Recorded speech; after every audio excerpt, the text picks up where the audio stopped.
रामचंद्राय नमः। श्री सीतारामचंद्राभ्यां नमः। ओम राम रामाय नमः। ओम रीम रामाय नमः। ओम श्रीम रामाय नमः। ओम ऐं रामाय नमः। श्री रामचंद्र चरणो मनसा स्मरामि। श्री रामचंद्र चरणो वचसा गृह्णामि। श्री रामचंद्र चरणो शिरसा नमामि। श्री रामचंद्र चरणो शरणं प्रपद्ये। नमस्कार वडीलों मित्रों, मैं ठक्कर आशीष आपका श्रीमद वाल्मीकि रामायण ओरिजिनल श्री राम कथा में हार्दिक स्वागत करता हूँ।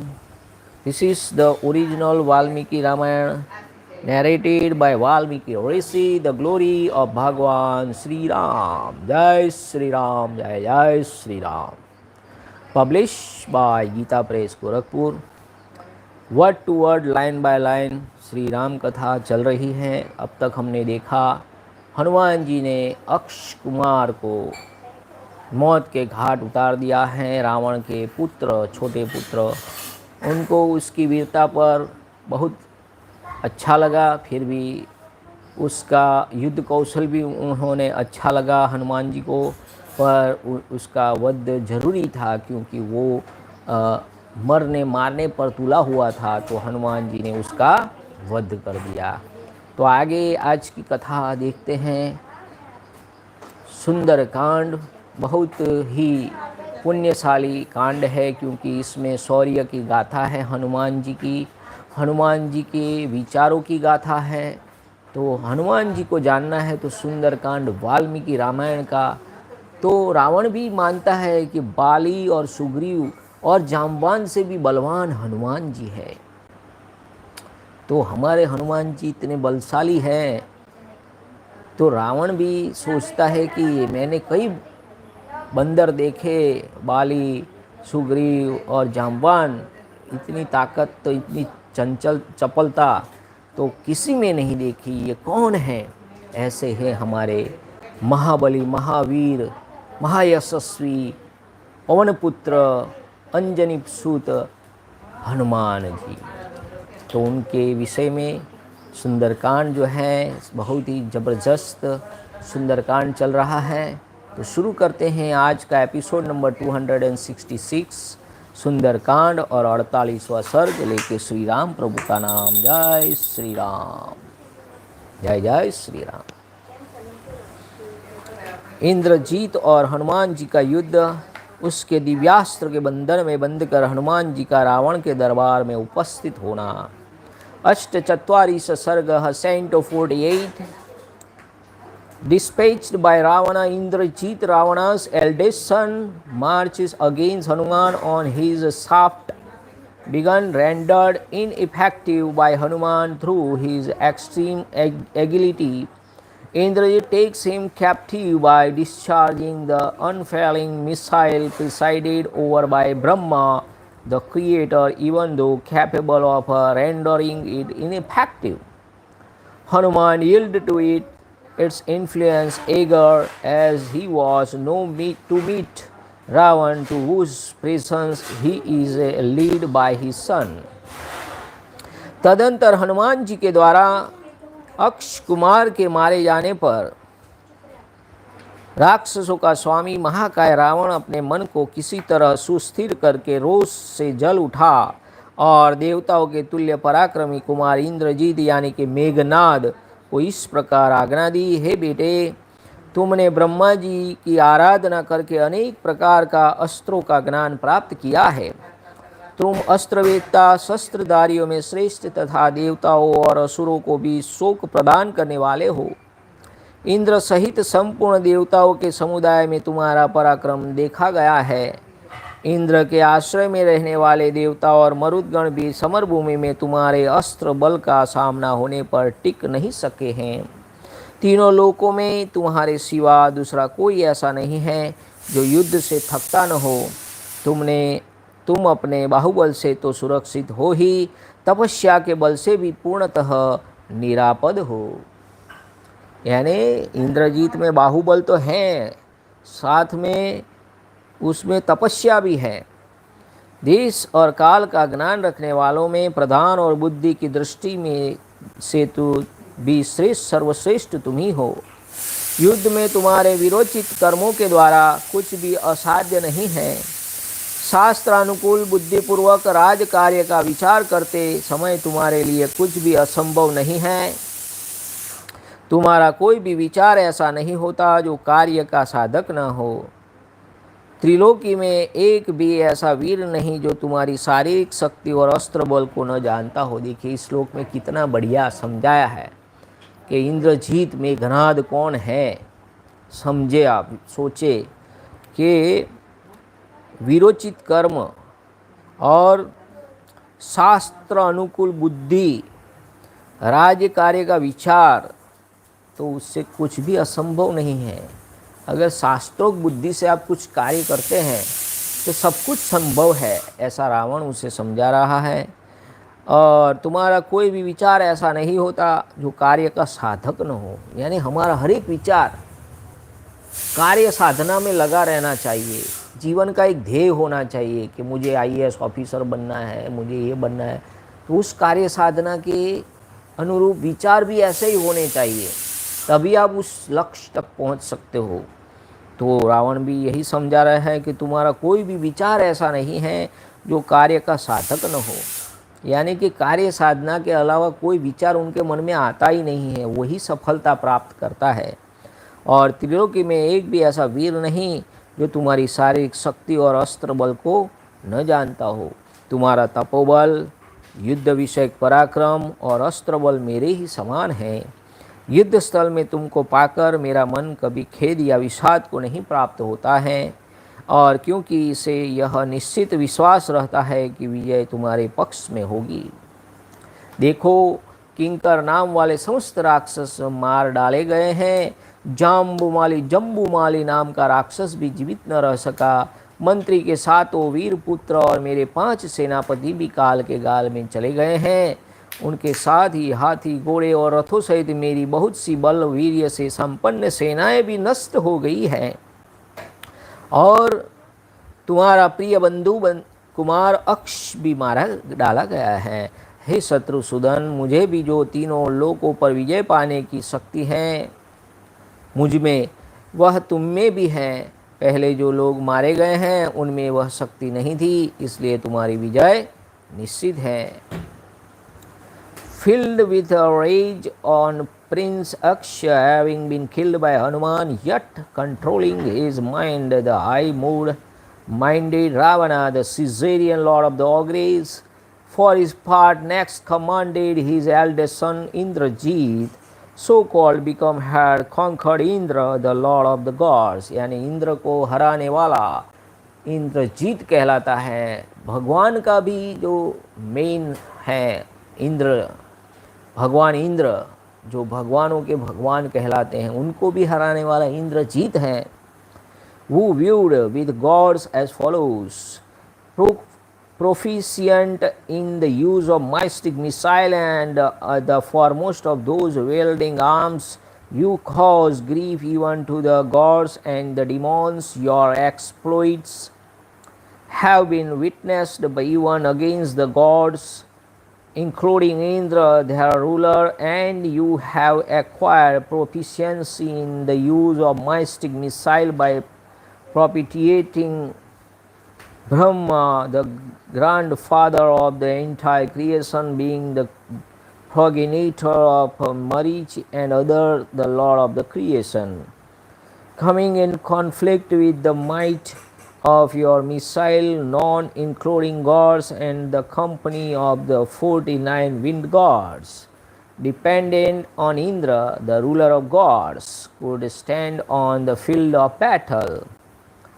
There is none in the three world except you who is free from fatigue. Even in the combat you are protected on all sides by the might of your arms, and are further protected by virtue of ascesis.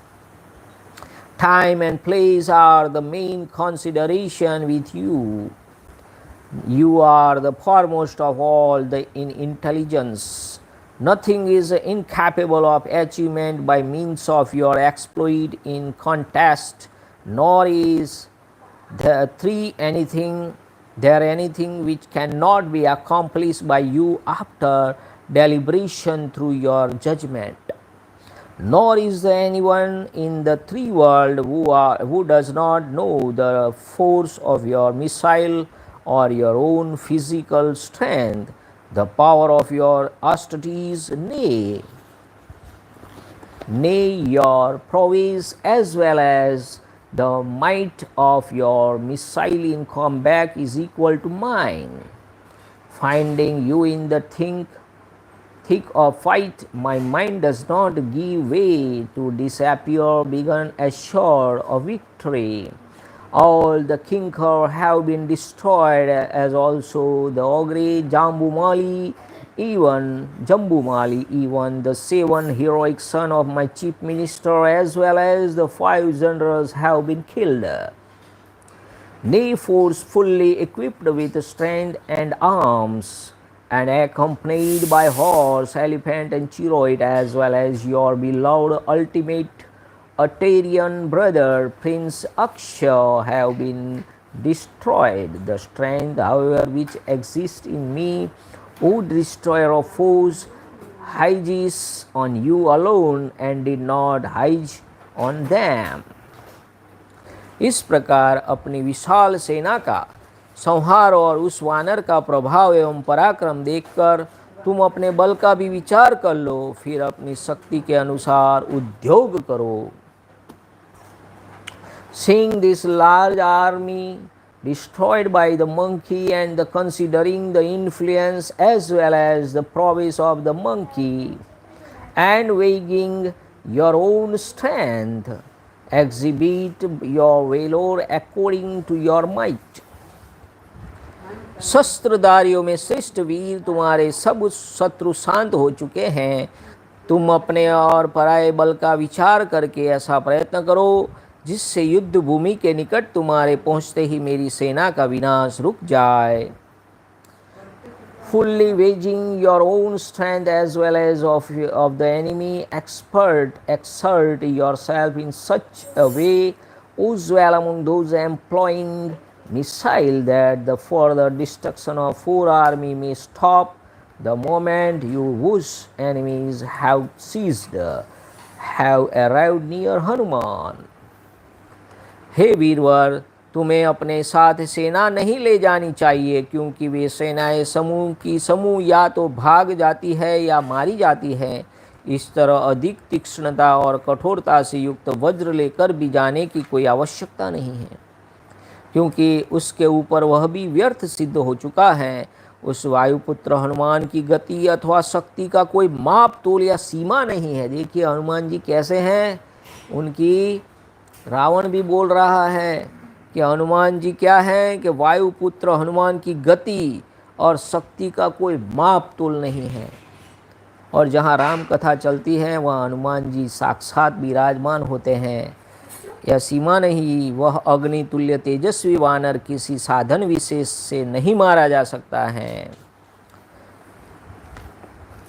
Forces should not be led by you against the enemy, for they flee en masse before a powerful enemy, or perish altogether, nor should you much against him, taking a weapon exceedingly sharp edge and hard like the thunderbolt. अब there is no limit to the strength of Hanuman. देखिए हनुमान जी की limit, strength की कोई ताकत की सीमा नहीं है. Nay, resembling fire as he does, he cannot be destroyed by means of any weapon. उनको कोई शस्त्र मार नहीं सकता. ऐसे हैं हमारे हनुमान. इन सब बातों का अच्छी तरह विचार करके प्रतिपक्ष में अपने समान ही पराक्रम समझकर अपने चित्त को एकाग्र कर लो, सावधान हो जाओ। अपने इस धनुष के दिव्य प्रभाव को याद रखते हुए आगे बढ़ो और ऐसा पराक्रम करके दिखाओ जो खाली न जाए। Concluding what has been stated by me to be precisely true, and with your mind composed by the thought that success can be achieved by your own effort, nay, bearing in mind the wonderful potency of this bow, sally forth and duly proceeded with your work of subduing the enemies in fact। उत्तम बुद्धि वाले वीर, मैं तुम्हें जो ऐसे संकट में भेज रहा हूँ, यह अद्यपि स्नेह की दृष्टि से उचित नहीं है, तथापि मेरा यह विचार राजनीति और क्षत्रिय धर्म के अनुकूल है। देखिए, ये राक्षस जो रावण है वो भी क्षत्रिय कुल का है, ऐसा वो इस वाक्य से हमें पता चलता है। क्षत्रिय धर्म के अनुकूल और राजनीति के अनुकूल विचार है। भले अपना बेटा है, प्रेम है, लागणी है, सब कुछ है, पर अपने बेटे को वहाँ भेजना एक क्षत्रिय धर्म के अनुकूल है।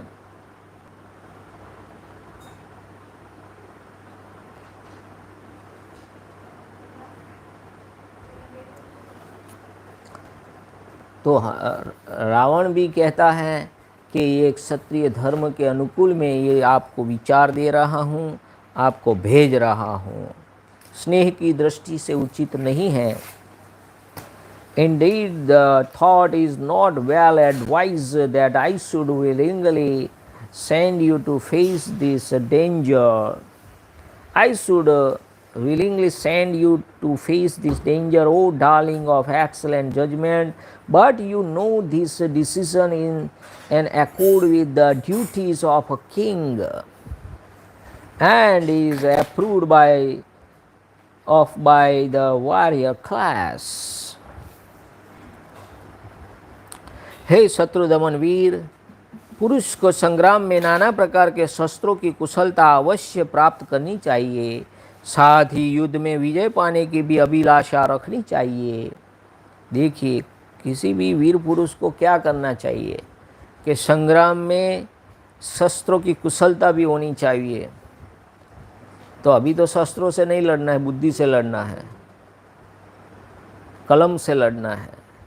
तो उसकी कुशलता तथा युद्ध में विजय पाने की अभिलाषा भी रखनी चाहिए।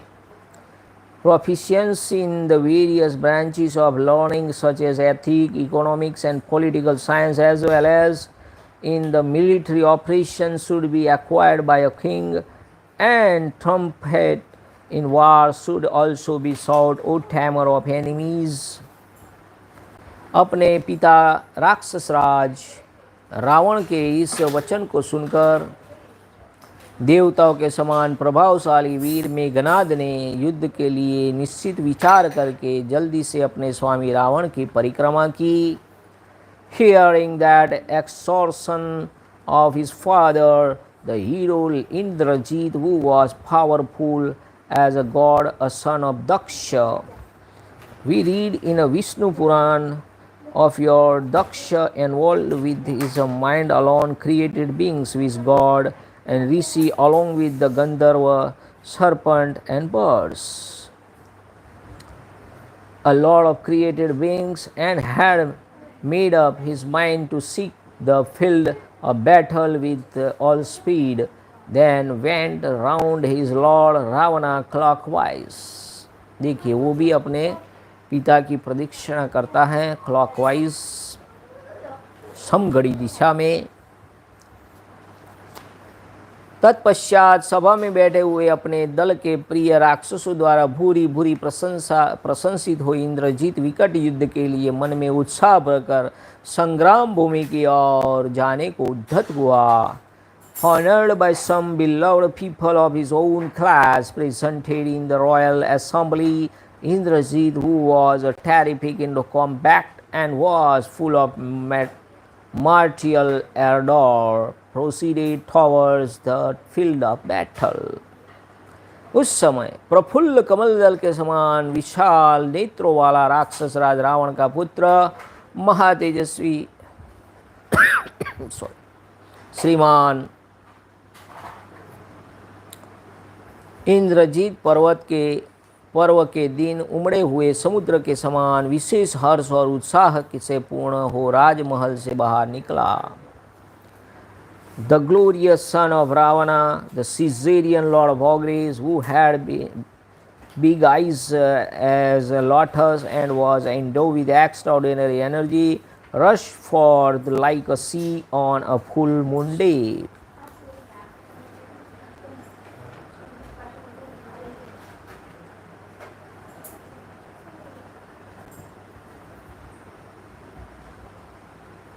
ठीक है, सही बात है।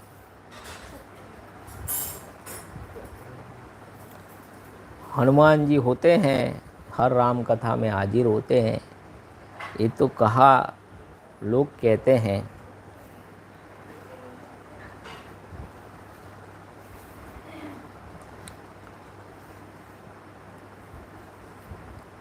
जिसका वेग शत्रु के लिए असह्य था, वह इंद्र के समान पराक्रमी मेघनाद, पक्षीराज गरुड़ के समान तीव्र गति तथा तीखे दाढ़ों वाले 4 सिंहों से जुते हुए उत्तम रथ पर आरूढ़ हुआ।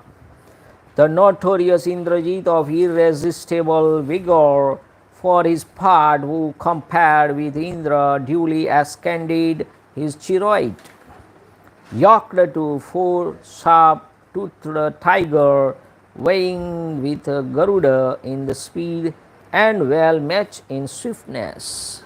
देखिए यहाँ सिंहों की बात है, लायन, और यहाँ इंग्लिश में टाइगर की बात है। तो tiger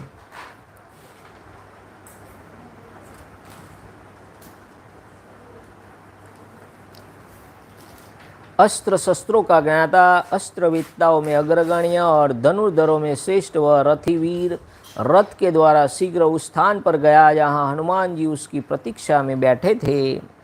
That heroic warrior, foremost of the bowmen, skilled in the use of weapons and as well among those proficient in the use of missile, drove rapidly in his chariot to where the celebrated Hanuman was. उसके रथ की दरदराहट और धनुष की प्रत्यंचा का गंभीर घोष सुनकर वानरवीर हनुमान जी अत्यंत हर्ष और उत्साह से भर गए। घबराहट नहीं हुए, उनको उत्साह आ गया कि वाह, कोई लड़ने वाला आ रहा है। वो डरते नहीं थे किसी से। That famous hero among the monkeys felt extraordinarily rejoiced to hear the rattling of Indrajit's chariot and the twang of his bowstring. Indrajit युद्ध की कला में प्रवीण था। वह धनुष और तीखे अग्रभाग वाले सहायकों को लेकर हनुमान जी को लक्ष्य करके आगे बढ़ा। Taking his bow and sharp-pointed arrows, Indrajit, skilled in the art of warfare, proceeded towards Hanuman. हृदय में हर्ष और उत्साह तथा हाथों में बाण लेकर वह ज्यों ही युद्ध के लिए निकला, त्यों ही संपूर्ण दिशाएं मलिन हो गई और भयानक पशु नाना प्रकार के आर्तनाद करने लगे। All Indrajit sailed forth from that place for a contest, arrow in the hand and full of passion for war. All the 4 quarters become gloomy and hideous beasts such as jackal and began to howl in various ways. उस समय वहाँ नाग, यक्ष, महर्षि और नक्षत्र मंडल में विचरने वाले सिद्धगण भी आ गए। साथ ही पक्षियों के समुदाय भी आकाश को आच्छादित करके अत्यंत हर्ष में भरकर उच्च स्वर से चहचहाने लगे। Thickly covering the sky, nagas and yaksha, enemies, rishi and siddha, moving in multitudes, gathered here, there, and flocks of the birds began to emit shrill cries, supremely rejoice as they were. इंद्राकार चिन्ह वाली ध्वजा से सुशोभित रथ पर बैठकर शीघ्रतापूर्वक आते हुए मेघनाद को देखकर वेगशाली वानर वीर हनुमान जी ने बड़े जोर से गर्जना की और अपने शरीर को बढ़ाया। Receiving the chariot bearing the standard of Indra, the sage of him as a token of his having conquered Indra.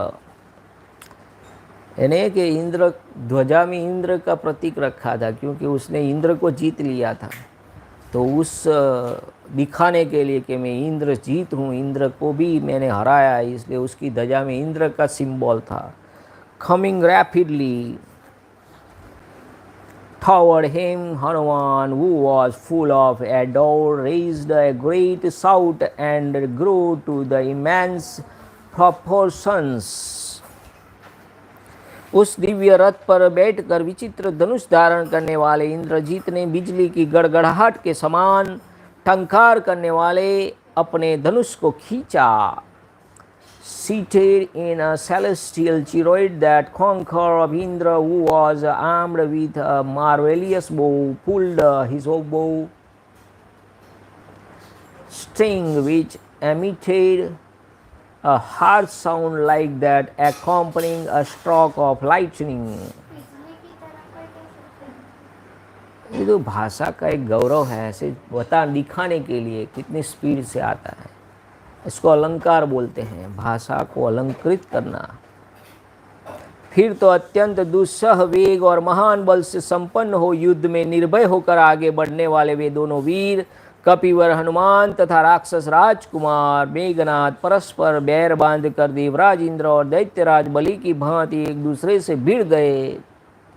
Thereupon the two warriors with Hanuman and Indrajit, who were endowed with a fiery spirit and extraordinary might, were interpreted in war and had conceived confirmed hostility towards each other, like Indra, the ruler of gods, and the Bali, the ruler of demons, closed with each other. अप्रमेय शक्तिशाली हनुमान जी विशाल शरीर धारण करके अपने पिता वायु के मार्ग पर विचरने और युद्ध में सम्मानित होने वाले उस धनुर्धर महारथी राक्षस वीर के बाण के इस महान वेग को व्यर्थ करने लगे। देखिए, हर बार हनुमान जी ऐसा करते हैं, जब हमला होता है तो उसको निष्क्रिय करने का प्रयत्न पहले करते हैं, फिर हमला करते हैं। यानी फिर पहले ऐसे ऐसे हट जाओ, यानी पहला आघात फेल कर दो, उसका दुश्मन का पहला आघात फेल होना चाहिए। Hanuman, who had grown to huge proportion and was immeasurable in strength, wheeled about in the path of his father, the wind god, and then avenged the extraordinary vehemence of the shaft of that valiant bowman Indrajit, a great chariot warrior, highly esteemed on the field of battle. इतने में ही शत्रु वीरों का संहार करने वाले इंद्रजीत ने बड़ी और तीखी नोक तथा सुंदर परों वाले सोने की विचित्र पंखों से सुशोभित और वज्र के समान वेगशाली बाणों का लगातार छोड़ना आरंभ किया। Thereupon the hero Indrajit, the slayer of hostile warrior, began to discharge a long and sharp-pointed, beautifully feathered arrow provided with a picturesque golden shaft, swift as lightning and discharged continuously one after one the other. उस समय उसके रथ की गड़गड़ाहट, मृदंग, भेरी और पट्टह आदि बाजों के शब्द एवं खींचे जाते हुए धनुष की टंकार सुनकर हनुमान जी फिर ऊपर की ओर उछले। हनुमान जी ऐसे कूदे ऊपर। Hearing the rambling of his chariot as well as the crash of wooden tom-toms, cattle drums and war drums accompanying him, as also the sound of his bowstring being pulled, Hanuman forthwith sprung up once more. ऊपर जाकर वे महाकपि वानरवीर लक्ष्य भेदने में प्रसिद्ध मेघनाद के साथ हुए निशाने को व्यर्थ करते हुए उसके छोड़े हुए बाण के बीच से शीघ्रतापूर्वक निकलकर अपने को बचाने लगे। Buffling the marksmanship of Indrajit, who was well known for his hitting the target, Hanuman, the great monkey, swiftly wheeled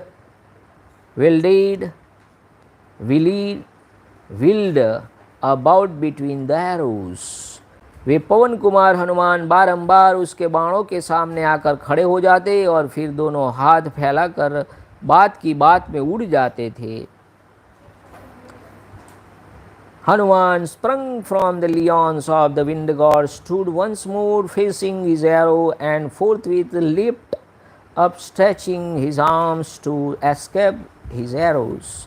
वे दोनों वीर महान वेग से संपन्न तथा युद्ध करने की कला में चतुर थे. वे संपूर्ण भूतों के चित्त को आकर्षित करने वाला उत्तम युद्ध करने लगे. Both the aforesaid warrior, who were richly endowed with swiftness and skilled in warfare, carried on excellent fight, which captivated the mind of all created beings. वह राक्षस हनुमान जी पर प्रहार करने का अवसर नहीं पाता था और पवन कुमार हनुमान जी भी उस महामनस्वी वीर को धर दबाने का मौका नहीं पाते थे. देवताओं के समान पराक्रमी वे दोनों वीर परस्पर भिड़ कर एक दूसरे के लिए दुस्सह उठे थे. The ogre found no opportunity to hit Hanuman, nor did the son of the wind god find any opportunity to catch hold of and overpower that high-minded ogre. Closing with one another, the two warriors, who were equal in prowess to gods, grow unbearable to each other. लक्ष्य वेदने के लिए चलाए हुए मेघनाद के वे अमोद बाण भी अव्यर्थ होकर गिर पड़े. तब लक्ष्य पर बाण का संधान करने में सदा एकाग्रचित रहने वाले उस महामनस्वी वीर को बड़ी चिंता हुई. Hanuman, who was the target of Indrajit's arrow, remaining uncatched, even though Indrajit's infallible shaft were raining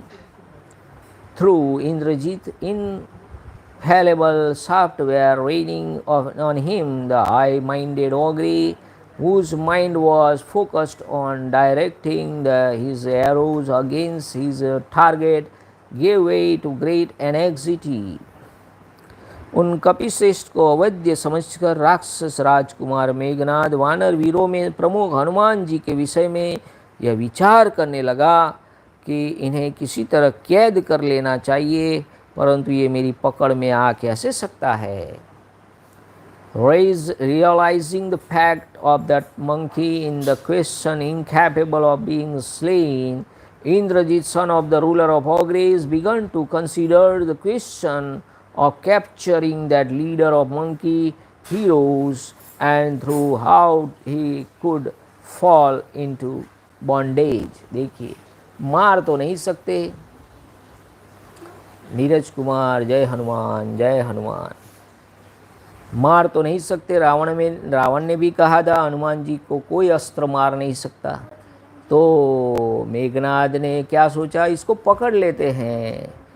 पकड़ लेने में उसको पकड़ना ही सही होगा, क्योंकि उसको मारना इम्पॉसिबल हो गया है. हनुमान जी को मार नहीं सकते हैं, कोई अस्त्र शस्त्र हनुमान जी को मार नहीं सकते हैं. तो इंद्रजीत सोचता है कि इनको पकड़ लिया जाए. फिर तो अस्त्रवेत्ताओं में श्रेष्ठ उस महातेजस्वी वीर ने उन कपिश्रेष्ठ को लक्ष्य करके अपने धनुष पर ब्रह्मा जी के दिए हुए अस्त्र का संधान किया, ब्रह्मास्त्र.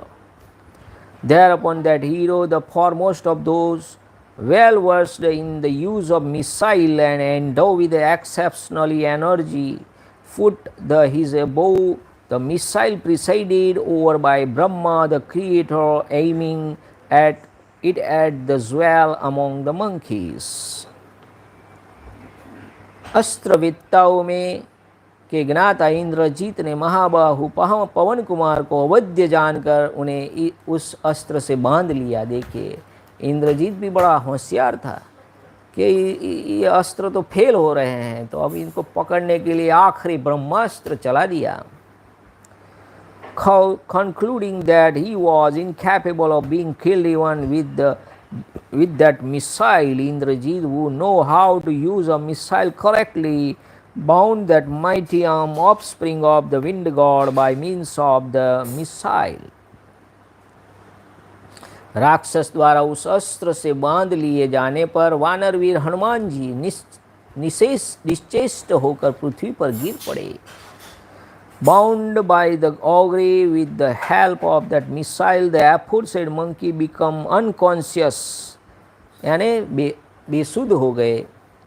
And fallen on the ground, अपने को ब्रह्मास्त्र से बंधा हुआ जानकर भी उन्हीं भगवान ब्रह्मा के प्रभाव से हनुमान जी को थोड़ी सी भी पीड़ा का अनुभव नहीं हुआ, क्योंकि ब्रह्मा जी से भी उनको वर मिला था कि तुम्हें कोई अस्त्र शस्त्र मार नहीं सकता. पर ब्रह्मा जी को उनकी प्रभाव को उनको सम्मान देने के लिए वो बंध जाते हैं. प्रभाव से हनुमान जी को थोड़ी सी भी पीड़ा का अनुभव नहीं हुआ. वे प्रमुख वानरवीर अपने ऊपर ब्रह्मा जी के महान अनुग्रह का विचार करने लगे कि हनुमान जी ने विचार किया कि ब्रह्मा जी का अपमान हम नहीं कर सकते हैं. हाँ, realizing at once that he had been bound with the help of the missile presided over by Brahma, and yet free from last pain due to a boon granted by the latter, that preeminent hero among the monkeys considered it to be a favor done to him by Brahma. जिन मंत्रों के देवता साक्षात स्वयंभू ब्रह्मा हैं, देखिए मंत्रों के देवता कौन हैं? ब्रह्मा जी है. जो भी वेदों में लिखा है, जो भी मंत्र हैं, सब के देवता ब्रह्मा हैं. मंत्रों के देवता साक्षात ब्रह्मा हैं. उनसे अभिमंत्रित हुए इस ब्रह्मास्त्र को देखकर हनुमान जी को पितामह ब्रह्मा से अपने लिए मिले हुए वरदान का स्मरण हो आया. ब्रह्मा जी ने उन्हें वर दिया था कि मेरा अस्त्र तुम्हें एक ही मुहूर्त में अपने बंधन से मुक्त कर देगा.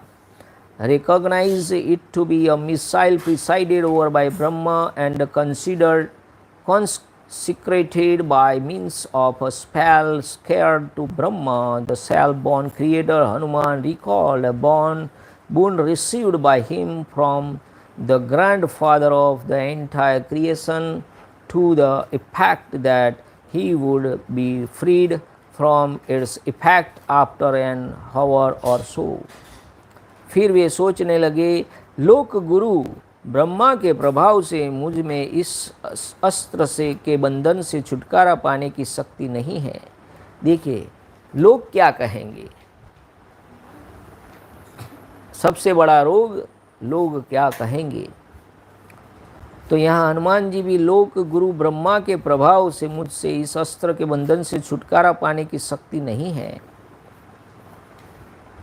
ऐसा मानकर ही इंद्रजीत ने मुझे इस प्रकार बांधा है. तथापि मुझे भगवान ब्रह्मा के सामर्थ्यता सम्मानार्थ, उनका सम्मान के लिए इस अस्त्र बंधन का अनुसरण करना चाहिए, वरना अपमान हो जाएगा कि ये ब्रह्मास्त्र भी फेल हो गया.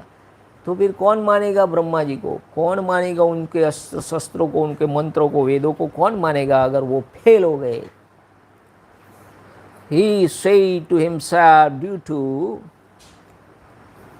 the power of Brahma operating through the missile, the capacity to loosen this bondage does not lie in me. Therefore, the bondage through the missile presided over by Brahma, the self-born creator, imposed on me by Indrajit as above, must be borne by me. कपि श्रेष्ठ हनुमान जी ने उस अस्त्र की शक्ति, अपने ऊपर पितामह की कृपा तथा अपने में उसके वे बंधन से छूट जाने की सामर्थ्य, इन तीनों पर विचार करके अंत में ब्रह्मा जी की आज्ञा का ही अनुसरण किया. Reflecting on the potency of the missile, the grace of Brahma enjoyed by him, and the pondering his capacity to undo it, which was going to descend on him after a while, Hanuman submitted to the ordinance of Brahma, the grandfather of the entire creation. उनके मन में यह बात आई कि इस अस्त्र से बांध जाने पर भी मुझे कोई भय नहीं है, क्योंकि ब्रह्मा, इंद्र और वायु देवता तीनों मेरी रक्षा करते हैं। He said to himself, no fear is experienced by me, even though I stand bound by missile, protected as I am by Brahma and Indra, the ruler of gods, as well as by the wind god, my own procreator. राक्षसों द्वारा पकड़े जाने में भी मुझे महान लाभ ही दिखाई देता है, क्योंकि इससे मुझे राक्षस राज रावण के साथ बातचीत करने का अवसर मिलेगा। अतः शत्रु मुझे पकड़ कर ले चले। I discern a great advantage with the opportunity to a talk with Ravana, the ruler of ogres, following from my capture at the hand of the ogres. Therefore, let my enemies seize me. ऐसा निश्चय करके विचार पूर्वक कार्य करने वाले शत्रु वीरों के संहारक हनुमान जी निश्चेष्ट हो गए। यानी वो अंदर से जागरूक थे, फिर भी वो ऐसा ढोंग करने लगे कि वो पकड़े गए और निश्चेष्ट हो गए हैं, बेसुध हो गए हैं। वो जागते थे, उनको कोई असर नहीं हुई थी, फिर भी वो राक्षस से मिलने के लिए ऐसे निश्चेष्ट हो गए। और फिर तो सभी शत्रु निकट आकर उन्हें बलपूर्वक पकड़ने और डांट बताने लगे। उस समय हनुमान जी मानो कष्ट पा रहे हो इस प्रकार चीखते और कटकटाते थे। Seeing Hanuman thereafter being chided by different ogres who had arrived near and forcibly caught hold of him, Hanuman, the slayer of hostile heroes, who acted after fully considering the pros and cons, had decided upon his course of action as above, and had fully seized all movement of body and groaned as though in pain. राक्षसों ने देखा अब यह हाथ पैर नहीं हिलाता, तब वे शत्रुहंता हनुमान जी को सूत्री और वृक्षों के वल्कल को बटकर बनाए गए रस्सों से बांधने लगे। देखिए, ऐसी मुसीबत हो तो ऐसा लगना चाहिए कि तो मर गया है, ऐसे पड़े रहो तो दुश्मन भी छोड़ देता है, तो रस्सों से बांधने लगे। Seeing Hanuman bereft of all movement, the said ogres forthwith bound him with a plaited cords of hemp and bark. शत्रु वीरों ने जो उन्हें हठपूर्वक बांधा और उनका तिरस्कार किया, यह सब कुछ उस समय उन्हें अच्छा लगा। उनके मन में यह निश्चित विचार हो गया था कि ऐसी अवस्था में राक्षस राज रावण संभवतः कौतूहलवश मुझे देखने की इच्छा करेगा, इसलिए वे सब कुछ सह रहे थे। उनको ऐसी इच्छा थी कि भाई मैं रावण को मिलूँ, उससे बात करूँ, तो उसकी शक्ति का भी पता चले। He approved of his having been forcibly bound and relieved by the hostile warrior, since having decided to seek the presence of Ravana, he felt sure that Ravan, the ruler of ogres, might make an effort to see him out of curiosity. क्योंकि हनुमान जी को राम भगवान का काम करना था, दुश्मन की शक्ति भी जाननी थी, और उसको सलाह भी दे सकते थे कि भाई तू छोड़ दे सीता मैया को और सीधी तरह राम भगवान को सौंप दे, ये भी संदेशा पहुंचाना था।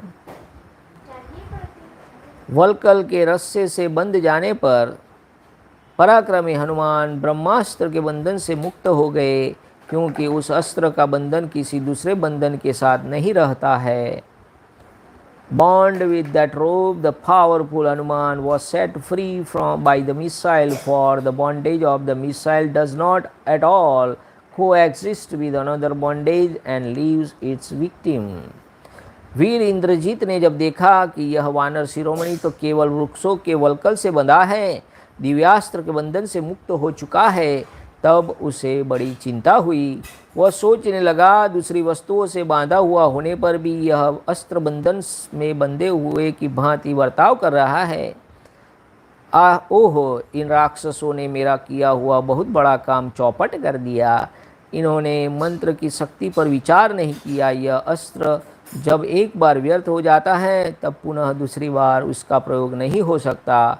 अब तो विजयी होकर भी हम सब लोग संशय में पड़ गए हैं।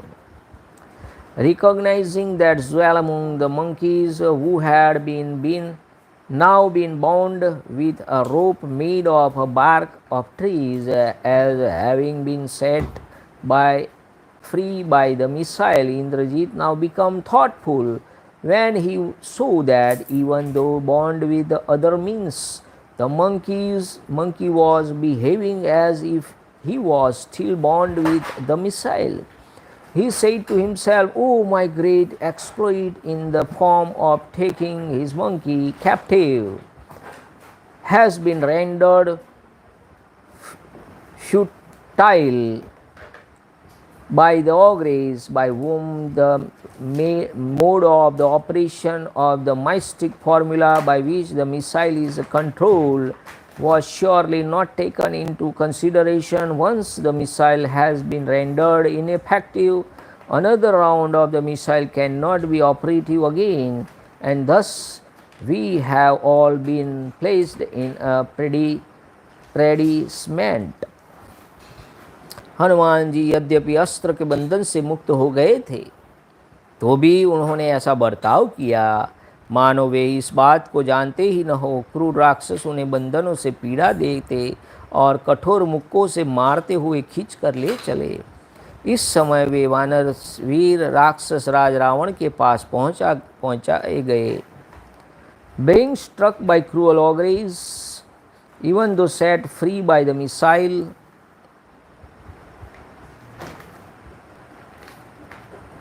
Hanuman did not reveal himself as aware of this fact while being dragged by ogres and held fast with entirely cords. Being struck by cruel ogres with their several fists, and the aforesaid monkey was dragged violently to the presence of Ravana, ruler of ogres, यानी राक्षस। तब इंद्रजीत ने उन महाबली वानरवीर को ब्रह्मास्त्र से मुक्त तथा वृक्ष के वल्कलों की रस्सियों से बंधा देख उन्हें वहां सभासद गणों सहित राजा रावण को दिखाया। Vividly perceived that eminent hero among the monkeys, who was endowed with extraordinary might, set free by the missile and bonded with the cords of bark alone, Indrajit now presented him in the court before the king Ravana, surrounded by his courtiers. मत वाले हाथी के समान बंधे हुए उन वानर शिरोमणि को राक्षसों ने राक्षस राज रावण की सेवा में समर्पित कर दिया। The ogres announced to Ravan, the ruler of ogres, the presence of the jewel among the foremost of monkeys, who stood bound like an elephant in rout. जब हाथी को कोई चिंता नहीं होती है, वो मत वाला होता है, कहीं ऐसे यहाँ चले जाए यहाँ चले जाए, उसको कोई टेंशन नहीं होता, उसको मत वाला बोलते हैं। तो हनुमान जी को कोई चिंता नहीं थी। उन्हें देखकर राक्षस वीर, क्योंकि उनको बंधन का कोई मतलब ही नहीं था, उनको कोई मार ही नहीं सकता है, वो तो चिरंजीवी है। उन्हें देखकर राक्षस वीर आपस में कहने लगे, यह कौन है, किसका पुत्र या सेवक है, कहाँ से आया है, क्या यहाँ इसका क्या काम है, तथा इसे सहारा देने वाला कौन है। Who is this being, whose son or servant is he, where has he come from, what is his mission, and who is his supporter? So went round the inquiries of the ogres heroes on seeing Hanuman. कुछ दूसरे राक्षस जो अत्यंत क्रोध से भरे थे, परस्पर इस प्रकार बोले, इस वानर को मार डालो, जला डालो या खा डालो। Nay, highly energized other ogres on spot forthwith said to one another, Let the monkey be killed, roasted alive or even devoured. महात्मा हनुमान जी सारा रास्ता तय करके जब सहसा राक्षस राज रावण के पास पहुंच गए, तब उन्होंने उसके चरणों के समीप बहुत से बड़े बूढ़े सेवकों को और बहुमूल्य रत्नों से विभूषित सभा भवन को भी देखा. Having covered this way, that exiled soul Hanuman beheld all the sudden on that spot elderly attendants on the king seated at the feet of Ravana, the Caesarean lord of the auguries, as well as his assembly hall richly decorated with precious jewels. उस समय महातेजस्वी रावण ने विकट आकार वाले, यानी जो तुलसीदास में कहा है विकट रूप धरी लंक जलावा, तो हनुमान जी विकट रूप वाले उस समय महातेजस्वी रावण ने विकट आकार वाले राक्षसों के द्वारा इधर उधर घसीटे जाते हुए कपिश्रेष्ठ हनुमान जी को देखा. The splendid Ravana too, who was endowed with extraordinary energy, saw Hanuman, the foremost of monkeys, being dragged hither and thither by auguries of ugly bearings. कपि श्रेष्ठ हनुमान जी ने भी राक्षस राज रावण को तपते हुए सूर्य के समान तेज और बल से संपन्न देखा. Hanuman to behold Ravana, the Caesarean lord of the auguries, richly endowed with energy and strength and resembled the blazing sun. Hanuman ji को देखकर दसमुख रावण की आंखें रोष से चंचल और लाल हो गई. उसने वहाँ बैठे हुए कुलीन सुशील और मुख्यमंत्रियों को अपने परिचय पूछने के लिए आज्ञा दी. Looking unwinkingly and intently on the aforesaid monkey, his coppery eyes rolling rapidly through rage, the 10-headed monster forthwith commanded his chief counselor, seated in their due place there, who were distinguished for their lineage and character, of interrogate him. उन सब ने पहले क्रमशः कपिवर हनुमान से उनका कार्य, प्रयोजन तथा उसके मूल कारण के विषय में पूछा. जैसे हमारे अभिनंदन पाकिस्तान में पहुंच गए थे तो वो पाकिस्तान वाले उनको इंटरोगेट करते थे कि भाई आप कौन है, कहाँ से आए, क्या करने आए, आपका उद्देश्य क्या है, यहाँ पाकिस्तान में कैसे गिर गए. तो उन सब ने क्रमशः कपिवर हनुमान से उनका कार्य, प्रयोजन, तो हमारे जो अभिनंदन थे ना, उन्होंने तो सब फाड़ के फेंक दिया था, खा गए थे वो पूरा नक्शा और क्या करने आए थे, किसको मारने आए थे. सब उन सब ने पहले क्रमशः कपिवर हनुमान जी से, हमारे कुछ बच्चे भी ऐसा करते हैं, जब चीटिंग करते हैं तो कापली खा जाते हैं. कपिवर हनुमान से उनका कार्य, प्रयोजन तथा उसके मूल कारण के विषय में पूछा. तब उन्होंने यह बताया कि मैं वानर राज सुग्रीव के पास से उनका दूत होकर आया हूँ. Questioned by them in a succession as to the work he had taken upon himself, the motive by which he was acquitted, and the ultimate aim with which he had come, that monkey said at the outset, I am a messenger arrived from the presence of Sugriv, the lord of the monkeys. इस प्रकार श्री वाल्मीकि निर्मित आर्ष रामायण आदि काव्य के सुंदर कांड में 48वां सर्ग पूरा हुआ. इत्यार्षे श्रीमद् रामायणे वाल्मीकि आदि काव्य सुंदर कांडे अष्टोचत्वारिंश सर्गः, the Canto 48 of the Sundarakānda in the glorious Ramayana of Valmiki, the work of a rishi and the oldest epic. जय श्री राम. नमः पार्वती पते. हर हर महादेव. हर ओम.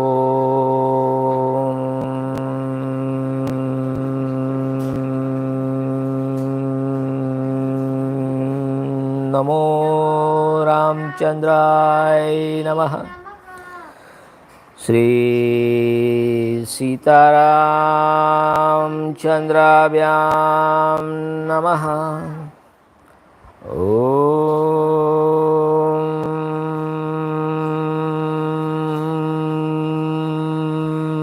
राम रामाय नमः। हरे राम राम राम हरे हरे, हरे कृष्णा कृष्णा कृष्णा हरे हरे। सिया राम जय जय राम, सिया राम जय जय सिया राम। रघुपति राघव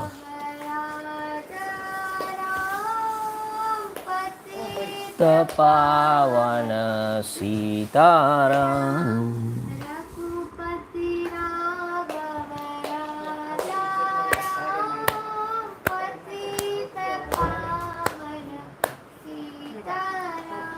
श्री राम जय जय राम, श्री राम जय जय राम, जय श्री राम जय Shri Ram. Thanks for watching. आभार धन्यवाद। जय श्री राम, जय महाराज। राम लक्ष्मण जानकी जय बोलो हनुमान की। बोलो श्लोक करो।